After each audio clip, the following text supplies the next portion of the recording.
Woohoo! Welcome to Yma Mat Chat. And I believe this is number 18. 18, yeah. Gets the number right. Woo, first time for everything. And today we are going to be talking about leadership in martial arts. That it really is not only about being in charge or commanding others from the front of the studio. It's about embodying the principles of discipline, humility, and respect while guiding others through their journey, both in the studio and outside the studio. That's the biggest difference that I would say is being captured here in YMA, in Yarwood's Martial Arts. And one of the biggest reasons why Mr. Yarwood and I have chosen to work together and also to put this podcast, video cast, whatever you want to call it, together inside of this conversation. And so today, as I said, I just shared this. So I'll put it up for a minute or two to let people read it as they come in, and social media goes bloop, bloop, bloop, tells people to come and join us in our podcast. And I want to thank you once again, Mr. Yarwood, for entrusting me with your conversation on your Facebook site, and really excited to step into this today. And I'm going to pass it over to you to get us started with number one. Yes, sir. So in our school, leadership is not just our instructors. It's every single person in that school can be a leader, and we emphasize that with them. When we start class, I talk to the kids about how they're going to act in class and what they're going to do. And the most important way that we lead, because there's two different ways that we talk about leadership. The first is everybody understands, like, telling people what to do, right? If you're in charge, you're telling people that they need to go over here, they need to do this, they need to have these things done, whatever that is. That's leadership. That's basically leading from the front, being the person in charge. But we also talk about leadership in terms of being a leader by showing everybody else what to do. Leadership by example. And every kid, from our littlest little dragon all the way up to Mr. Greg, can be a leader in our school. They can be a leader on the mats. They can be their leader outside of the school. The best way to do that is to just do the things that you're supposed to do and show others by doing that. So it's probably the most important way to be a leader is to just do all the things that you know you're supposed to do. So senior students and instructors, they're expected to demonstrate the high standards of behavior, discipline, and respect. And they show new students the correct way of training, interacting, and conducting themselves both inside and outside the dojo. And that goes for everybody. That goes for our students, right? We have, say, our little dragons who are 4 to 6 year olds. We have some of them have been there for 6 months, 9 months, and they know how class runs. When we get a new student, I'll talk to one of our little dragons and say, hey, you know what? We got a new student today. I need you to show them how they're supposed to stand on their dot. I need you to show them how they're supposed to be loud. I need you to show them what they're supposed to do when Mr. Yarwood tells them to run. Can you do that for me? And they're like, yes, sir. Right? They want to do that. That leadership is built in. We just have to encourage it. Right? So then that little kid now is entrusted with that leadership role, and they take that very seriously. Right? They go, oh, I want to make sure that this new student knows how to stand on their dot. Right? Knows how to do a front kick the way Mr. Yarwood teaches them. So having our students be able to do that encourages that leadership, and then that starts to spread into everything else that they do. So now maybe they're at school and there's a kid that is not doing what they're supposed to do in class, and that kid that is the leader will sit up in front. They'll stand tall. They'll raise their hand properly. They'll answer properly. They'll get other kids to follow their lead, and so it travels with them wherever they go, and it's so fun to see them start to embrace it and become a leader based on the little cues that we give them as their instructor, as their mentor. Yeah, I just wrote something and sent it out, and it says leadership is built into people, and we're inviting it out of them. And I think this is the biggest misnomer, is that well, I don't know how to be a leader. We, in various parts of our life, lead by just the fact that who we are as human beings and how we've survived to get to 6 years old, 7 years old, teenagers, adults. We have gained the opportunity to lead through our lives. And I think what I see in the martial arts training is the nurturement of that and the calling forth of that leadership skill. So really appreciate the opportunity for that. And I think that's, if you think about going to school, as when a teacher asks you to share and people put their hands up, that's a form of leadership. When a teacher reaches out to you and calls your name and you answer, that's a form of leadership, because you're answering a question. Even if you may not have the answer correct, the fact that you answer and attempt it is incredible. And that is also the opportunity, if you have the quote unquote wrong answer, how we can look and judge the skill of a teacher, the skill of an instructor, is how do they take that answer and say, okay, you're on the right track, and nurture them so that they don't feel shut down because they gave the wrong answer. No. Yep. You lead them along a path.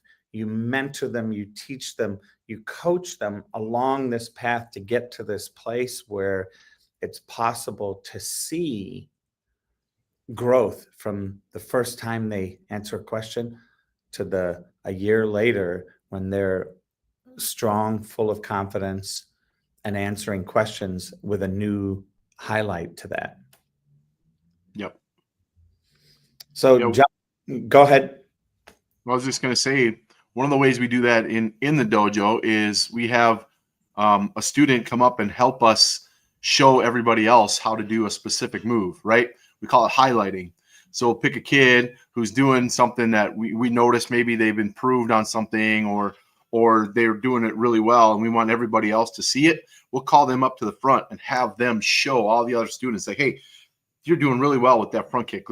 Let's have everybody else see how you're doing that, right? And it kind of builds their confidence with them. They get them up in front of the class, so now everybody's watching them. And they're, they get a little nervous maybe at first, but I think everybody really wants to be noticed for something that they're doing really well. And then that will help to instill that leadership in them, that they want to do it more and actually engage in the leadership part versus being, at first we kind of encourage it, and then eventually they start to do it on their own, which is really cool. And when we're doing that for them, it kind of helps to foster that, like you said, that direction. It's like, all right, when I'm doing things like this and I'm practicing, maybe I'm struggling a little bit, but I keep trying. People are starting to notice, and then now I want to be able to show other people how to do it because I did it first, right? So that they're leading from the front by doing all that stuff and showing others, hey, you can do it too. So it's really cool to see that. And I just want to also speak to, right below the pictures, you'll see me as I'm learning to play with some of the tools here on StreamYard. You'll see that I'm suggesting you go to the website, yarwoodsmartialarts.com. Check it out. You'll see a little bit about what we're up to and what we're creating. And, and you'll see more of the examples. You'll get to see some videos. You'll also have an opportunity to click for more information. And then when you click for more information, you'll be sent to the current deal. And what's the current deal, Mr. Yarwood? 6 weeks for $29 plus, which includes a uniform, and also an entry into our Disney $10,000 giveaway. Right. So, and you might say, well, I'm still got to spend $29.99. Yes, because we want to be able to continue this way of growing. And let's say we had 30 students, all of a sudden that would cost Mr. Yarwood almost $1,000 in uniforms. So one of the things that $29.99 basically covers the cost of your uniform that you can come to class with during the course of those 6 weeks. So it really is super valuable. It gives you an idea. Is this for you? Is this something that you can see the difference as parents coming into the organization and see? And you'll also see on the website, you'll also see that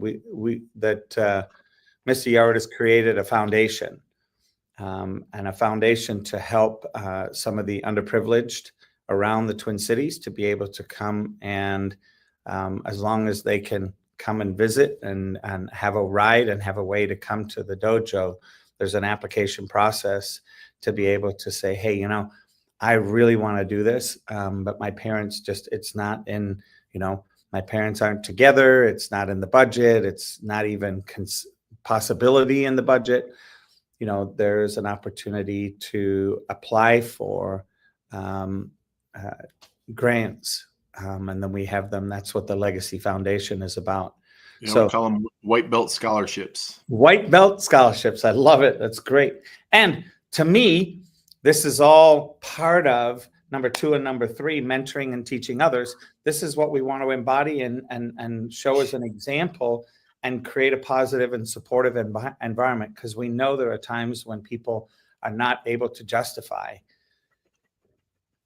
investing in their health and their future in martial arts.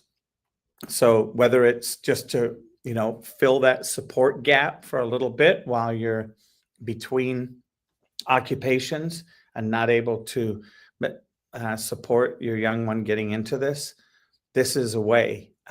And, you know, then to see the value and to see other ways, because throughout the course of the year too, we also have ways in which there's raising money, not only for the organization, but for you as a student. So once again, creating a positive and supportive environment so that you can move through growing and learning. I know that there are several people that have learned how to, you know, build their self-confidence to go up and knock on a door as a salesperson, which is one of the, you know, door-to-door sales is super hard, even if it's for a good cause, even if it's for a foundation, even if it's to support, and the deal that you bring to the door is better than the, you know, the what they pay for it. It still takes something, and that's part of the leadership journey that we have at Yarwood's Martial Arts. All right, back to you.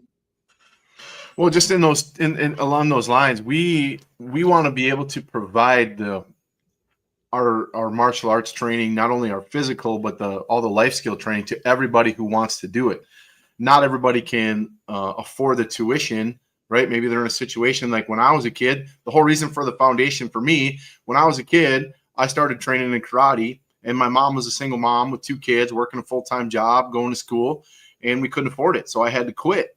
And that was something that always stuck with me. Like, I just really was, you know, it wasn't, you know, it was just our situation, but it was disappointing to me that I couldn't continue, right? So once I was in a position in my own school that I could create something like this and be able to give back to kids who are probably in the same situation I was in, that's been a super huge thing for me. I want to give this opportunity to anybody who wants it, right? And try and remove as many barriers as possible for them to come and train with us and get the full value of what our program can give, not only to the kids, but to the families as a whole. You know, we're not just about training our kids, but, you know, we honor our parents, respect our parents. We make sure that they're taken care of as well. So creating opportunities for them to be able to do that has been a huge drive for me. And, you know, through creating the environment that we have, you know, I think they come in and realize it's not a handout, right? We're not trying to just give you money so you can be there. We want you to experience what our program has to offer, and we want to create an opportunity for you to be able to do that. Beautiful. So as we move through and look at the, you know, today we've got, you know, 13 different opportunities to talk about leadership, just to name a few of them. And we've kind of gone through the first 3.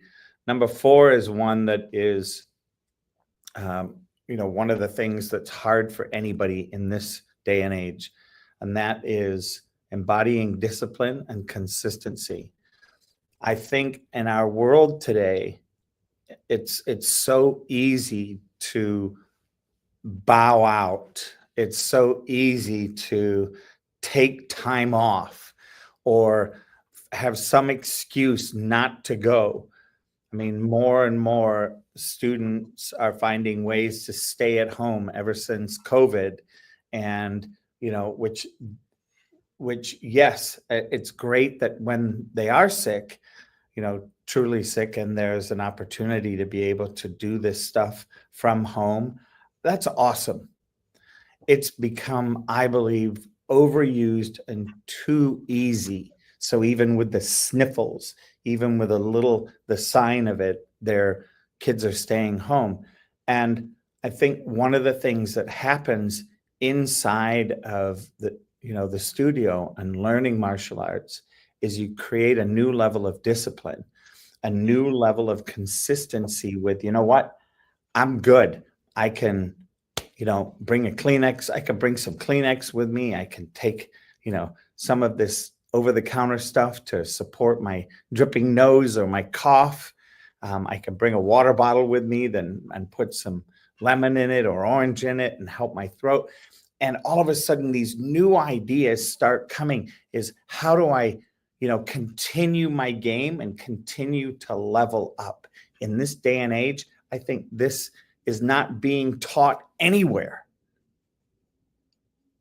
And parents sometimes are too busy to think about the stuff that their parents taught them that they now don't even think about because it's not front and center for them. So some of this stuff for us is front and center.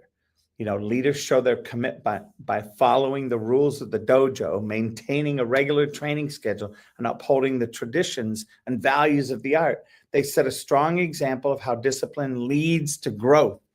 And this leadership, then it's like, wow, I want to lead by example. So guess what? I'm going to be doing better in my schoolwork. I'm going to do better in my homework. Why?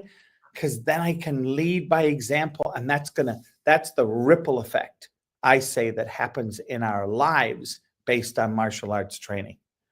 Over to you, John.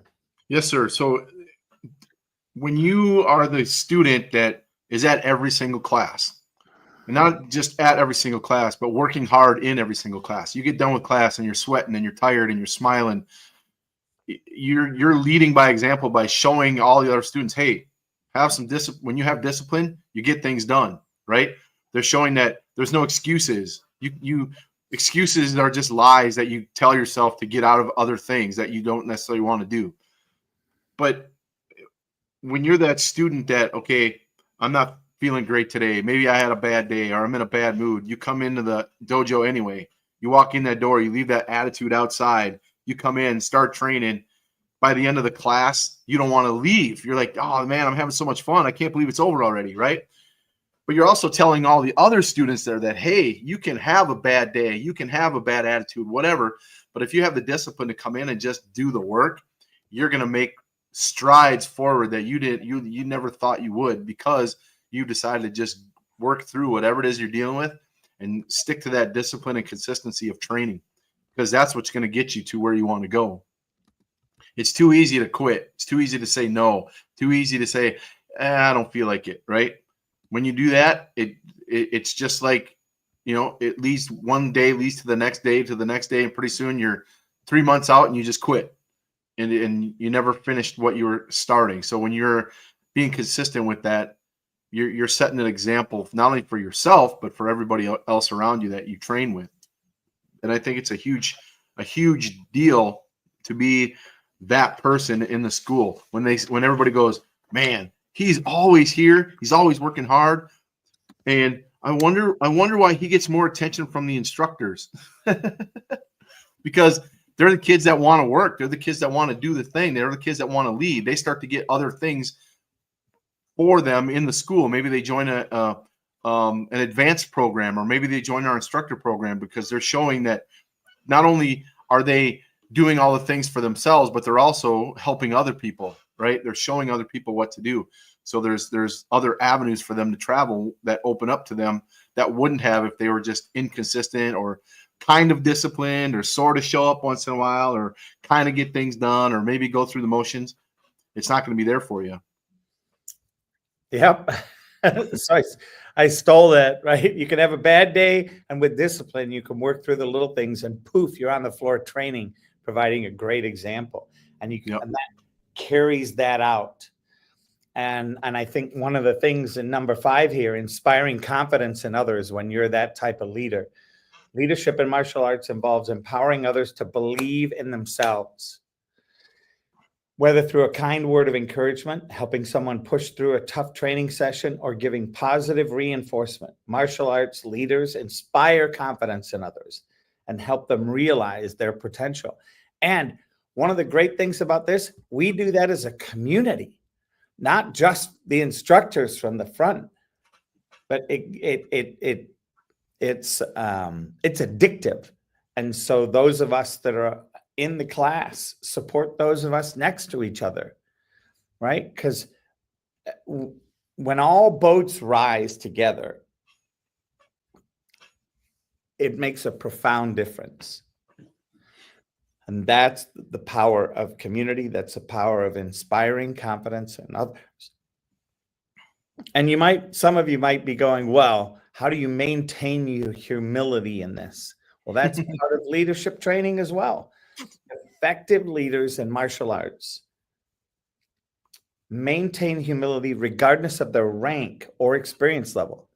I mean, this is the long-standing joke for me, right? Because I'm on my goal is to, get into the black belt world and, and reach that level. And part of it is I know I've been around it long enough, and I've been around Mr. Yarwood long enough.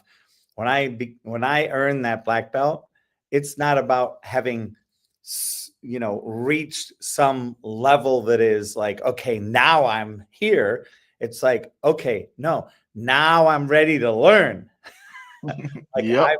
I've done the basics, right? To now be the kind of leader that can demonstrate I know how to learn. And that's a whole nother level of leadership for me as a business coach. I've coached coaches.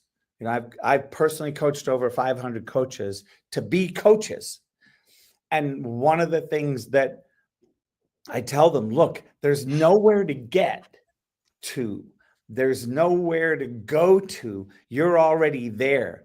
The thing is, my goal is to remove the poop that's in the way for you seeing that you're already there. And in training, it's like, look, we're not here to say you're not good enough. It's, look, I've got to teach you these principles. I have to coach you to understand the principles. I've been doing some work with Mr. Yarwood one-on-one over the past couple of weeks.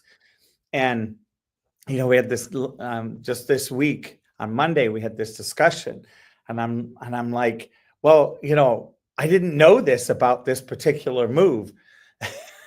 And Mr. Yarwood goes, Les, if I told you everything about every move, you'd never make it out of doing the first thing. I could do a class 3 days in a row on one simple move because of all the nuances and things that have to coexist and come into alignment, right? And this is part of the adversity in life and the stress that is part of going in martial arts, which then carries out into the rest of the world.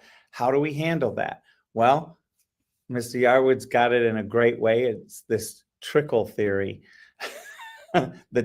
In sales, I call it the drip theory. Yep. You just drip. There's go ahead. Yeah, there's a lot of things that like I've found in my journey. I've been doing this for 16 years now. I've found the further down the path I get, the more I realize I don't know. Because as I get, like, you're going through the forest and there's trees, all of a sudden this opens up. You're like, oh my goodness, what is this, right?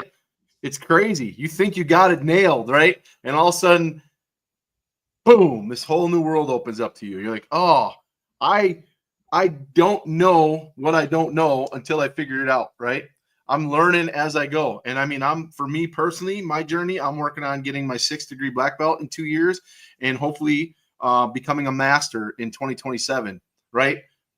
That journey alone, just from here to there, I know there's going to be more stuff that I have no idea what's coming, right? That I'm going to learn that I never even imagined or anticipated. It's just part of what we do, right? And if you decide that you know everything you need to know, then you're done. You might as well just quit, because that means you've shut your brain off. You're not willing to learn anything else. You're not willing to take anything else in. That means your humility is gone. That means you think that you have reached your pinnacle. And in reality, you have, because if that's where you decide you know everything, then you're done. Right? For me, I've been humbled many times along the journey, thinking, oh, I got this. And like when we first moved into the new organization, right, I was ready to test for my 5th degree. I've been training 4 years with my form, right? We joined a new organization. I reached out to Grandmaster about, being able to test at Worlds. And he's like, yeah, we can do that. So I figured, being as smart as I thought I was, that I was going to get to do the form I've been training with for 4 years, and that I was just kind of ease my way in with all the stuff I'd already been doing. Nope. Grandmaster had other plans for me. March of 2021, I got the directions that I needed to test for 5th degree in July of 2021. I got directions that I needed to learn my all the color belt forms that are brand new to me, plus my new black belt form. And I needed to be ready, and a weapon form, brand new, and I needed to be ready to test for rank by July. And I just went, what? I felt like a white belt all over again, right? But I had the humility to go out, bow, say, yes, sir, and got to work, knowing that I can't complain about it, can't whine about it. Doesn't matter. It's not going to change anything. I just got to get to work and get it done. Ultimately, I got everything done I need to get done, and I passed my 5th degree for my 5th degree rank. And then guess what happened? A whole new world opened up again. It just kept getting bigger and bigger, right? So it's not just what you think you know, it's what you don't even know you don't know yet. And when you get to those levels, the higher you go, the more there is to learn, right? And to me, it's just, that's one of the draws for what I do, is like, there's always something new. There's always something to learn. There's always something that I get to learn and pass on to my students. Grandmaster has knowledge that I don't have, and I want to learn that from him, right? For example, this weekend, he's coming to town with Master Yma and Senior Master Urban to run an instructor college. We're going to spend 10 hours training how to become better instructors. I've been doing this for 16 years, right? If I wasn't humble enough to realize that I don't have anything more to learn, I wouldn't get anything out of it, because I would just close my mind up and I'd be done. I know that this weekend, I'm going to learn a lot, because I don't know what I don't know yet. And when I get there, I'm going to be like, wow, that's really cool. So I'm excited, because I love to learn new things. And that, for me, this is fostering a growth mindset, right? When you look at a leader, good leaders in martial arts encourage a mindset of continuous improvement. They remind students that mistakes are part of the learning process and help them see challenges as opportunities for growth. By emphasizing progress over perfection, they inspire resilience and persistence. And one of the things that, always amazes me in any training of any kind is you can go through training, and I'll share something from my sales management experience in a moment, but you can go through any training and suddenly realize, oh my gosh, I remember learning that and I've never used it. Now I'm learning it again and I can see how to use it. So some of you may go, well, yeah, Mr. Yarwood's been teaching this since day one. The question is, have you been using it since day one? And have you remembered everything that he taught from day one? And that, I think, is so powerful.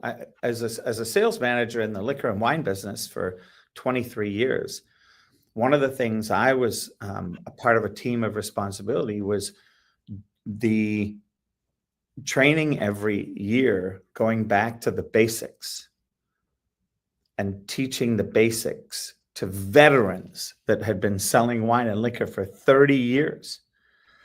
And the great thing about it was reminding them of the basics, the stuff that they did in the beginning, the excitement that they may have had to do what they were doing in the beginning and to see how it had drained out of them, or they didn't see the value in it, so they stopped doing it. Now they can see, oh my gosh, the value didn't show up for a year to 2 or 2 years down the road. That's the same, for me, that's this whole accountability for martial arts. Like how do you remain accountable as a leader consistently, so that all these things are like building blocks on who you are and how you are as a leader. So leaders in martial arts teach accountability by holding themselves and others responsible for their actions and their progress. This includes showing up to training on time, following the dojo's rules, and taking responsibility for both successes and failures. They teach that true leadership involves owning one's choices. So you might hear that and go, well, I know I'm going to be late once a month. Okay, well, are you in communication about that once a month? Are you making sure that, in this instance, Mr. Yarwood is aware every month that this is the week coming up? And by the way, as a coach, I fail. This past week, I failed to remind one of my clients, hey, it's the second Wednesday of the month, and I'm not available till an hour later. And he goes, oh yeah, I forgot about that. Right? Like, he took responsibility for it. I'm like, no, I'm the one that was responsible. Him taking responsibility as well creates both of us, holding each other to that standard. And, this brings me back to the whole game of integrity. Integrity isn't necessarily keeping your word. It's about honoring your word, i.e., if you give it and it gets broken, or you're breaking it, or you're going to break it, being in communication as soon as possible. So I share this because the last three things, a couple of the last things we're going to be talking about: tradition, art, conflict resolution, fairness, promoting integrity and ethics, and training future leaders. And, I know we're past our 30 minutes here, so I'm excited, Mr. Yarwood, I think, to do this other half next week, when we can come back and actually share some of the stuff from the instructor training this upcoming weekend. Yep. And bring that in to give us some examples as well. I agree. It's gonna be cool. I've already had a little bit of a taste of it at Fall Nationals, but this is going to be the whole thing. Plus, I'm actually testing, so we'll see how I do applying my skills to actual life, and see what happens. Awesome. Well, I'm just going to write a little note. This weekend is instructor training. Stay tuned to the social media for pics and tips. All right. There we go. Boom. Boom. It's out there. All right. Well, Mr. Yarwood, any closing thoughts? Nope. Go out there and be a leader. Go do what you're supposed to do. Show others how to do it, and be humble. Know that there's always more to learn. Awesome. And with that, ladies and gentlemen,